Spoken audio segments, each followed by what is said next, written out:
Hello friends, आज ये वाला वीडियो मैं आपको आपके लिए हिंदी में बनाने जा रही हूँ क्योंकि मुझे कुछ सुझाव मिले हैं कि मुझे हिंदी में भी वीडियो अपलोड करनी चाहिए। तो इसलिए ये वीडियो मेरे उन फ्रेंड्स के लिए जिन्होंने रिक्वेस्ट किया है कि मुझे हिंदी में वीडियो अपलोड करना चाहिए। तो आज हम सीखेंगे द प्यूरिटन कॉन्टेक्स्ट। मैं MEG6 का ये पहला ब्लॉक है और हम पूरा ब्लॉक आज सीखेंगे। इन 1494 क्रिस्टोफर कोलंबस ने अमेरिका को डिस्कवर किया। उसके बाद 1584 में सर वॉल्टर रेले थे इंग्लैंड के, उन्हीं ने एक शिप अमेरिका को भेजा। 1606 में पहली कॉलोनीज अमेरिका में इस्टेब्लिश हुई और उसका नाम रखा गया जेम्स टाउन, किंग जेम्स के नाम पर, और Virginia, king James town Virginia. Virginia क्योंकि वहाँ की जो इंग्लैंड की क्वीन थी, क्वीन एलिजाबेथ, वो वर्जिन क्वीन थी। जब पहले सेटलर्स लैंड किया अमेरिका में, तो वो अमेरिका का जो इन्वायरमेंट था, वहाँ का जो बहुत ही सख्त इन्वायरमेंट था, उसको झेल नहीं पाए और उनको बहुत सारी बीमारियाँ हो गई। वो उनको अपना घर भी याद आने लगा और इसकी वजह से जो कॉलोनी थी वो डिक्लाइन पर पहुंच गई, मतलब एकदम ख़त्म होने की कगार पे पहुंच गई। लेकिन फिर क्या हुआ, जो वर्जीनिया कंपनी थी जिसने कि इस वॉयज जो होता है, जब लोग ग्रुप में एक जगह से दूसरी जगह जाते हैं, उसको बोलते हैं। तो जिसने कि इस माइग्रेशन को, इस पलायन को ओल्ड इंग्लैंड से न्यू इंग्लैंड में स्पॉन्सर किया था, उसने कहा कि कॉलोनीज़ में जो रहने वाले लोग हैं वो लैंड ले सकते हैं और उस लैंड पर खेती कर सकते हैं। तो लोगों को ये लोगों को ये आइडिया बहुत पसंद आया और उन लोगों ने खेती करना शुरू की। तो सबसे पहले उन्होंने तंबाकू की खेती शुरू की और तंबाकू का बिज़नेस बहुत ही तेज़ी से फैलने लगा और ये इसका जो नतीजा निकला वो ये कि वर्जीनिया एक बहुत ही प्रॉस्पेरस सेटलमेंट, या कह सकते हैं कि एक धन धान्य से पूर्ण कॉलोनी के रूप में उभर कर सामने आया। इसके बाद जब ये सब हो रहा था, जब वर्जीनिया में कॉलोनी में रहने वाले लोग खेती कर रहे थे और प्रॉस्पेरस बन रहे थे, उसी बीच में क्या हुआ कि एक दूसरा जत्था जो था ओल्ड इंग्लैंड से न्यू इंग्लैंड की तरफ रवाना हुआ और ये जत्था पिलग्रिम्स कहलाया। और ये जो ग्रुप था उसने अपने आप को प्लाईमाउथ हार्बर, मैसाचुसेट्स बे की पर में एक प्लाईमाउथ हार्बर पर अपने को सेटल कर लिया। करीब 10 साल के बाद ग्रेट प्यूरिटन माइग्रेशन हुआ इंग्लैंड से और धीरे धीरे जो सेटलमेंट था वो डॉर्चेस्टर, बॉस्टन, वाटरटाउन, रॉसबरी, मिक्सटिक और लिन में भी फैल फैल गया पूरी तरह। 1640 में धर्म के नाम पर लोग बट गए और रोड आइलैंड का फॉर्मेशन हुआ। 17th सेंचुरी के एंड में जो पूरा रीजन था न्यू इंग्लैंड का, जो पूरा रीजन था अमेरिका का जहाँ पर कॉलोनीज सेटल हो रही थी, उसको न्यू इंग्लैंड कहा जाने लगा। न्यू इंग्लैंड और वर्जीनिया में के सेटलर्स में दो बहुत ही एक प्रोमिनेंट अंतर है, एक बहुत ही गहरा अंतर है। वो ये कि जो न्यू इंग्लैंड में आके रहे लोग, वो अपने को पिलग्रिम कहते थे और कहते थे कि वो भगवान के भेजे हुए एंजल्स हैं, भगवान के भेजे हुए दूत हैं और उनका मेन काम है न्यू लैंड जो बहुत ही वाइल्ड और बहुत ही जंगली और बहुत ही ख़राब है, वहाँ पर एक नया वर्ल्ड बनाना, एक अच्छी सी सोसाइटी बनाना, जिसको कि कहा जा सके कि ये एक नया जेरूसलम है। और जो वर्जीनिया के लोग थे वो बहुत ही भौतिकवादी थे नेचर में। वो उनको लग मतलब वो प्रॉपर्टी को ओन करना चाहते थे, वो खेती करना चाहते थे, कि पैसा कमाना चाहते थे और स्लेव्स रखना चाहते थे। तो ये जो वर्जीनिया के सेटलर थे बहुत ही मटीरियलिस्टिक थे और मर्चेंट या बिजनेस ओरिएंटेड थे, जबकि न्यू इंग्लैंड के जो सेटलर थे वो प्यूरिटन स्ट्रिक्ट फिलॉसफी को फॉलो करने वाले थे, स्ट्रिक्ट प्यूरिटन फिलॉसफी को फॉलो करने वाले थे और उनको लगता था कि उनका मिशन है वाइल्ड लैंड को एक सिविलाइज सोसाइटी में बदलने का। फिर ये न्यू इंग्लैंड प्यूरिटन्स थे कौन? क्या हुआ था, इंग्लैंड के चर्च में काफ़ी रोमन कैथोलिक चर्च जो था इंग्लैंड का, उसमें बहुत ही कुरीतियाँ और बहुत ही करप्शन, भ्रष्टाचार शुरू हो गया था, जिसकी वजह से लोग बहुत सारे उसमें से सेपरेट हो गए थे, उन्होंने अपने को तोड़ लिया था उस चर्च से और ये लोग प्रोटेस्टेंट्स कहलाए थे। लेकिन प्रोटेस्टेंट्स में भी एक और ब्रांच आगे निकली जो कि प्यूरिटन्स कहलाए। उनके हिसाब से, प्यूरिटन्स के हिसाब से उनकी चर्च का रिफॉर्म और जो सात्विक उसको करना है, उसको प्यूरिफाई जो करने वाला काम है, वो चलता रहना चाहिए। और ये जब तक चलता रहना चाहिए जब तक कि एक आइडियल स्टेट ना अचीव हो जाए। आइडियल स्टेट अचीव करने का मतलब है वो एक नया जेरूसलम बनाना चाहते थे।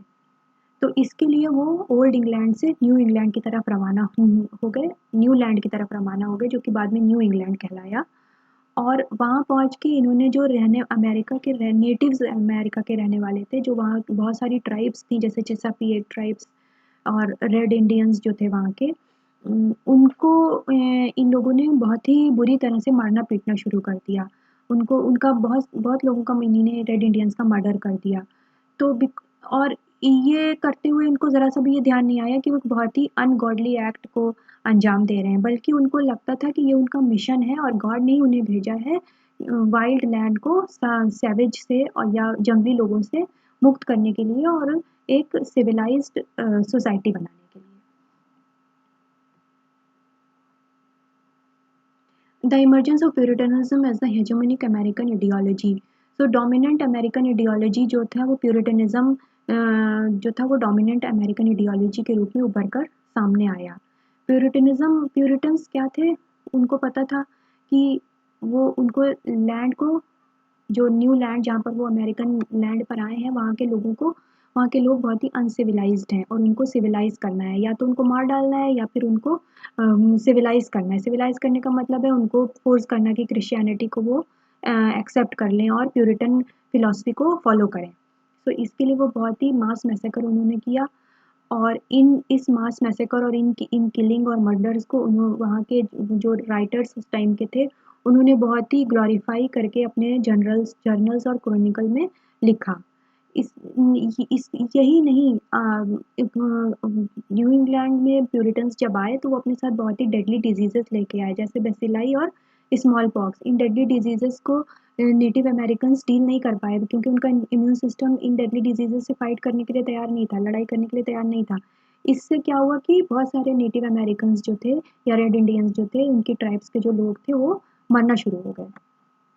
इससे और भी प्यूरिटन्स का काम आसान हो गया कि बिना कुछ किए ही, बिना मारे वारे ही जो बहुत सारे नेटिव अमेरिकन्स थे वो डिजीजेस की वजह से, बीमारियों की वजह से मर गए।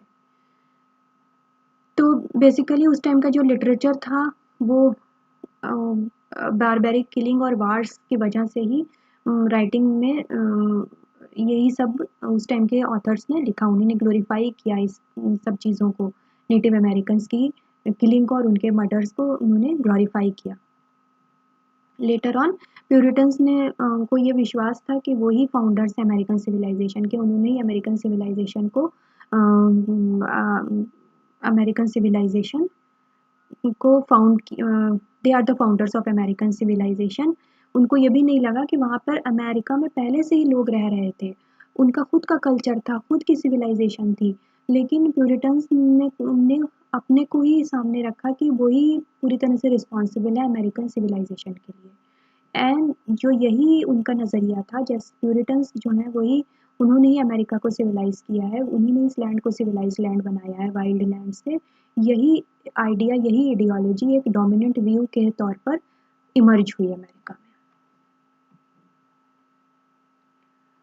में। The consolidation and dispersal of the Puritan utopia. तो किस तरह से प्यूरिटन यूटोपिया कंसोलिडेट हुआ? कंसोलिडेट का मतलब किस तरह से बना और किस तरह से बिखरा। तो प्यूरिटन जो सोसाइटी थी वो एक कम्युनल यूटोपिया थी और यूनानिमिटी इसकी मेन दो फीचर हैं। यूनानिमिटी का मतलब है कि जब भी कोई लॉ पास किया जाता था तो सारे लोग उसको एक मत से स्वीकार करते थे। पहले भले ही वो लोग वाद विवाद कर लें कि ये लॉ अच्छा है, ये लॉ बुरा है, लेकिन जब एक लॉ पास कर दिया जाता था तो सब लोगों को उसको फॉलो करना होता था। ऐसा था ही था।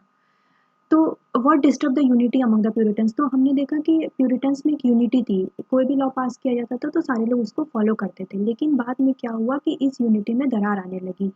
उसका रीज़न क्या था? उसकी वजह थी बिजनेस का फैलना या लोगों में ट्रेडिंग इंटरेस्ट पैदा होना। ये कैसे हुआ? जब मैसाचुसेट्स कॉलोनी जो थी वो धीरे धीरे उसके पास फंड्स की कमी होने लगी, इंग्लैंड से जो फंड उनको आ रहा था वो भी धीरे धीरे कम होने लगा, उनका जो फर का कारोबार था वो भी एकदम ख़त्म होने की कगार पर था, जिसकी वजह से इकोनॉमिक क्राइसिस पैदा हो गया न्यू इंग्लैंड में। अब न्यू इंग्लैंड के लोगों को क्या चाहिए था? पैसा चाहिए था। पैसे के लिए उन्होंने क्या किया? फ़िशिंग करना शुरू कर दी कोस्ट नॉर्दर्न न्यू इंग्लैंड और न्यू फाउंडलैंड के कोस्ट पर। तो इनका फ़िश बिज़नेस, ये वाटर्स जो थे वो बहुत ही रिच थे मिनरल में, और फ़िश बिज़नेस अच्छे से थ्राइव करने लगा। अब जब फ़िश बिज़नेस थ्राइव करने लगा तो लोगों को स्लेव्स की ज़रूरत होने लगी काम करने के लिए। तो स्लेव्स की जब ज़रूरत होने लगी तो इस ये जो एक नया क्लास उभर के सामने आया वो एक बिज़नेस क्लास था। दिस ये मर्चेंट क्लास का उदय हुआ, और इस मर्चेंट क्लास और जो प्यूरिटन अथॉरिटीज़ थी उनके बीच में कॉन्फ्लिक्ट शुरू हो गया। जब कॉन्फ्लिक्ट शुरू हो गया तो एक मर्चेंट लॉबी बन गई। जितने भी मर्चेंट थे या जितने भी लोग मर्चेंट्स को सपोर्ट कर रहे थे, वो सब इस मर्चेंट लॉबी में आके मिल गए। अब ये कॉन्फ्लिक्ट शुरू किस लिए हुआ? ये कॉन्फ्लिक्ट शुरू इसलिए हुआ क्योंकि मर्चेंट लोग, जो बिज़नेसमैन थे, वो अपने जो गुड्स थे उन पे मनमाना दाम वसूल करना चाह रहे थे पब्लिक से। जबकि प्यूरिटन अथॉरिटीज़ ने कहा था कि नहीं, तुम मनमाना दाम नहीं वसूल कर सकते, इससे लोगों को बहुत परेशानी पेश आएगी। उन लोगों ने एक प्राइस टैग लगा दिया सारी चीज़ों पर। एक के इसी पर सारी चीज़ें इस प्राइस टैग पर, सब लोग इसी प्राइस टैग पर बेचेंगे। तो यही था मेन रीज़न प्यूरिटन अथॉरिटीज़ और मर्चेंट क्लास के बीच में कॉन्फ्लिक्ट का। जब ये कॉन्फ्लिक्ट बहुत बढ़ गया तो मर्चेंट सब इकट्ठा हो गए और उन्होंने प्यूरिटन अथॉरिटीज़ की कंप्लेंट लंदन में कर दी कि ये लोग टैक्सेस लगा रहे हैं और ये लोग हमें अपना काम ठीक ढंग से नहीं करने दे रहे हैं। तो इसलिए इंग्लिश क्राउन सामने आ गया मर्चेंट्स के सपोर्ट में, और उन्होंने मैसाचुसेट्स को एक रॉयल कॉलोनी घोषित कर दिया। इसका क्या मतलब हुआ कि अब जो कॉलोनी का सबसे उच्च पद पर बंदा रहेगा वो लंदन में पॉलिटिशियंस के बीच से चूज़ किया जाएगा और उसको अपॉइंट किया जाएगा न्यू इंग्लैंड में। अब प्यूरिटन जो है सोसाइटी, प्यूरिटन अपने में से नहीं चूज़ करके कोई बंदा रख सकती है। अब ये बंदा पॉलिटिशियंस जो इंग्लैंड में होंगे या लंदन में होंगे वहाँ से चूज़ किया जाएगा और उसको यहाँ पर अपॉइंट किया जाएगा। और ये बंदे जो होते थे जो कि लंदन से आ रहे होते थे, वो बेसिकली मर्चेंट क्लास के सपोर्ट में ही आ रहे होते थे। तो उन्होंने मर्चेंट क्लास को सपोर्ट किया। तो ये इस तरह से प्यूरिटन अथॉरिटीज़ के खिलाफ मर्चेंट क्लास खड़ा हो गया, और इस मर्चेंट क्लास को इंग्लैंड से भी मदद मिली।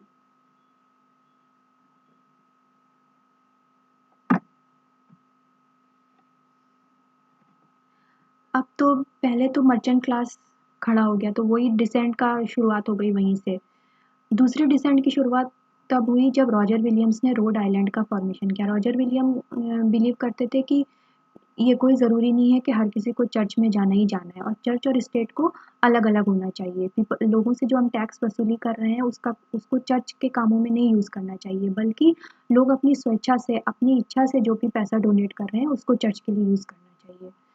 तो इससे जो लिबरल लोग थे वो जाके रॉजर विलियम के रोड आइलैंड में रहना शुरू कर दिए। दूसरी प्रोमिनेंट हस्ती जो थी वो थी एने हचिंसन, और एने हचिंसन पहली औरत थी जिन्होंने प्यूरिटन पैट्रियार्की या पितृसत्ता के खिलाफ आवाज़ उठाई थी। इसके लिए एने हचिंसन को काफ़ी भुगतना भी पड़ा। प्यूरिटन्स ने उनको बैनिश कर दिया था। बाद में उनका मर्डर हो गया। कहा जाता है कि कुछ इंडियंस ने उनका मर्डर किया। अब लिटरेरी आर्टिस्ट किस तरह का लिटरेचर फला फूला प्यूरिटन काल में, तो हम ये जानते हैं कि जब लोग एक होते हैं तो कल्चर होता है, और कल्चर होता है तो लिटरेचर होता है। तो प्यूरिटन लिटरेचर के जो मेन फीचर्स हैं वो हैं, प्यूरिटन लिटरेचर जो था प्रैक्टिकल था, आकर्षित करने वाला नहीं, बल्कि बहुत ही सिंपल और प्रैक्टिकल था। वो अपनी समय की अपनी स्टोरी ऑफ एज, जो अपना उनका एज था, जो जो जो काल चल रहा था उसकी कहानी सुनाता था। जो फेमस लोग थे उनकी लाइफ्स के बारे में बताया, और ह्यूमन ड्यूटीज़ क्या हैं, एक मनुष्य का काम क्या है दुनिया में, इसके बारे में बताया। भगवान के प्रेज़ में भजन कीर्तन टाइप का लिटरेचर रहा। कोई जनरल लिटरेरी थ्योरी नहीं थी। लिटरेचर का जो स्टाइल था बहुत ही सिंपल, प्लेन और बहुत ही कंट्रोल्ड था।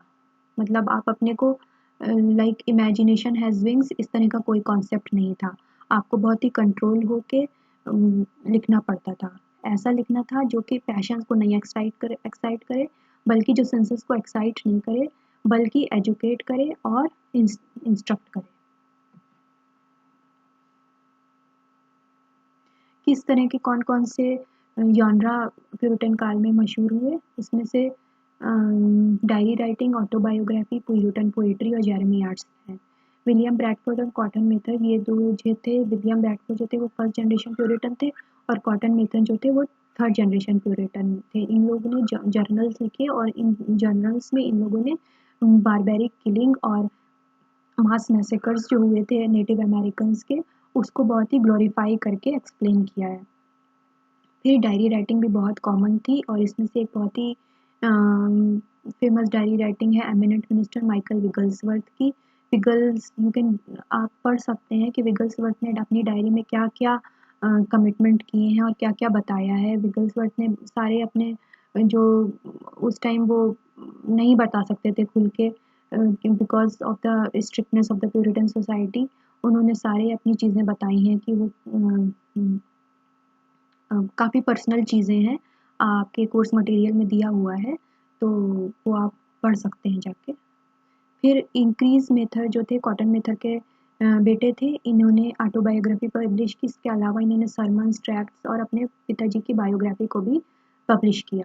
फिर प्यूरिटन पोइट्री, पोइट्री हम जानते हैं कि वो सेंसेस को एक्साइट करती है, पैशनेट होती है पोइट्री। पोइट्री की लैंग्वेज बहुत ही डेकोरेटिव और अट्रैक्टिव होती है। तो क्या प्यूरिटन के काल में पोइट्री थ्राइव कर सकती थी? जनरली तो ऑब्वियस है कि नहीं थ्राइव करेगी, लेकिन रिसर्चर्स और स्कॉलर्स ने 18th सेंचुरी में बहुत सारी ऐसी पोएम्स पाई हैं जो कि प्यूरिटन काल में लिखी गई हैं और इन पोएम्स में बहुत ही प्रोवोकेटिव और लैंग्वेज का यूज़ किया गया है। एल्यूजन्स भी हैं जिसमें कि ना ही बिब्लिकल बाइबल से बल्कि ग्रीक राइटर्स ओविड, होरेस और वर्जिल के टेक्स्ट से भी एल्यूजन्स लिए गए हैं। तो कहा जा सकता है कि प्यूरिटन काल में भी पोइट्री थ्राइव की, लेकिन कैसे थ्राइव की ये हम जब जेरेमी आर्ट्स जो नेक्स्ट जॉनरा है जब पढ़ेंगे तब हमें पता लगेगा। प्यूरिटन पोइट्स जो थे वो बहुत ही कश्मकश में रहते थे, दे वर इन ग्रेट डायलेमा। ऐसा क्यों होता था? क्योंकि उनको तो प्यूरिटन जो स्ट्रिक्ट फिलॉसफी है उसके हिसाब से काम करना पड़ता था, लेकिन उनके जो क्रिएटिव जूसेस हैं, जब वो अपनी इमेजिनेशन को नहीं ले पाते थे तो उनको एक फ्रस्ट्रेशन का सामना करना पड़ता था। तो उन्होंने अपने इसको एड्रेस करने के लिए उन्होंने पोइट्री लिखी, लेकिन वो पोइट्री भी डर डर के लिखते थे, but they can not stop the flow of their creative juices. तो poetry thrive during Puritan era. तो इस कशमकश को एड्रेस करने के लिए प्यूरिटन मिनिस्टर्स जो होते थे, जो चर्च में रहते थे, जो चर्च का जो हाई ऑफिशियल होता था, उन लोगों ने सरमन देना शुरू किया और बताया कि तुम्हारा काम क्या है इस नए लैंड पर। पोइट्री लिखना नहीं है, बल्कि तुम्हारा काम है इस नए लैंड में को सिविलाइज करना, यहाँ पर एक प्यूरिटन यूटोपिया को इस्टेब्लिश करना। लेकिन धीरे धीरे क्या हुआ कि जेरेमियाड्स भी प्रीची कम हो गए और एक इनकरेजिंग और चेयरफुल हो गए। तो इस तरह हम देख रहे हैं कि किस तरह से शिफ्ट हुई एक स्ट्रिक्ट प्यूरिटन सोसाइटी से लिबरल सोसाइटी की तरफ, या the formation of a liberal America. इसके अलावा अमेरिकन लिटरेचर में प्यूरिटन कॉन्टेक्स्ट के अलावा और भी बहुत से कॉन्टेक्स्ट हैं जो कि अमेरिकन लिटरेचर की मेकिंग में जाते हैं। इसमें है Quaker context, the Indian context, the black context और द पुअर वाइट कॉन्टेक्स्ट। ये चारों कॉन्टेक्स्ट आप चाहें तो अपनी बुक्स में रीड कर सकते हैं और अगर कुछ समझ में नहीं आए तो आप कमेंट कर सकते हैं, मैं उनको समझाने की कोशिश करूँगी। फिर हम आ गए हैं अमेरिकन इनलाइटनमेंट पर, कैसे कॉलोनियल अमेरिका फेडरल अमेरिका में कन्वर्ट हुआ। तो न्यूटन और जॉन लॉक की वजह से, जो कि बहुत ही साइंटिफिक, रैशनल और दिस वर्ल्डली थॉट्स उनके हुआ करते थे। ये एक बहुत ही झटका था प्यूरिटन फिलॉसफी को, क्योंकि प्यूरिटन फिलॉसफी तो डिवाइन पावर, सिन और डैमनेशन इस सब में बिलीव करती थी। तो जब न्यूटन और जॉन लॉक ने बताया कि किस तरह से जब न्यूटन के लॉ, फिजिक्स के लॉज आए, या जॉन लॉक्स की फिलॉसफी जो कि बहुत रैशनल और साइंटिफिक थी, लोगों की समझ में आया कि everything is not all about God and sin and damnation, but there are scientific things as well. तो इस तरह से अमेरिकन एनलाइटनमेंट का उदय हुआ। जो तीसरी प्रोमिनेंट फिगर है वो है बेंजामिन फ्रैंकलिन, जो कि बहुत ही उनके थॉट्स भी बहुत ही रैशनैलिटी, प्रैक्टिकल कंडक्ट और भौतिकवाद पर जोर दिया। उनके ही दूसरे एक फ्रेंड थे सेंट जीन ड्यूकरकर, जो कि फ्रैंकलिन के फ्रेंड थे। इनकी book letters from American farmer जो है वो भी इस बुक में भी इंडिविजुअलिज्म मतलब सेल्फ रिलायंस, इंडस्ट्रियसनेस। इंडिविजुअलिज्म का मतलब है कि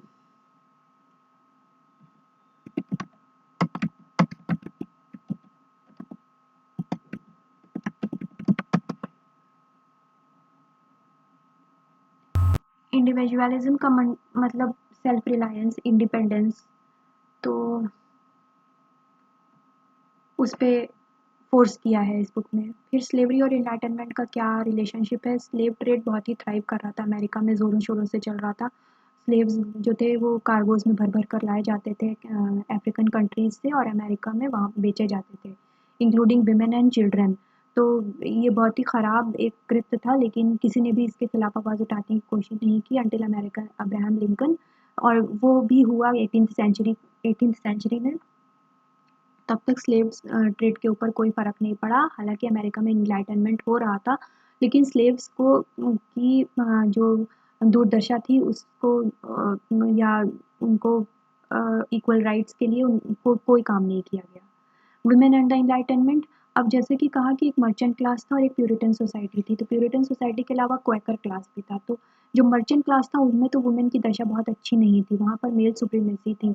जो वाइफ्स थी उनको नीचा समझा जाता था हस्बैंड से, और उनको हस्बैंड के सारे जो ऑर्डर्स थे उनको ओबे करना पड़ता था। लेकिन प्यूरिटन्स और क्वैकर्स जो थे उन्होंने वुमेन को अच्छे से ट्रीट किया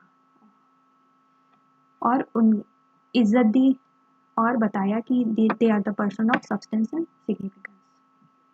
तो इस तरह से हमारा ब्लॉग 1 कंप्लीट हो गया है। अब अगर आपको कुछ और इसमें पूछना है तो आप कमेंट में लिख सकते हैं, जो कि या फिर आप मेरा टेलीग्राम ग्रुप ज्वाइन कर सकते हैं, वहाँ पर भी आप अपना क्वेरी या क्वेश्चंस डाल सकते हैं। Thank you so much friend. Next video में हम नेक्स्ट ब्लॉग डील करेंगे।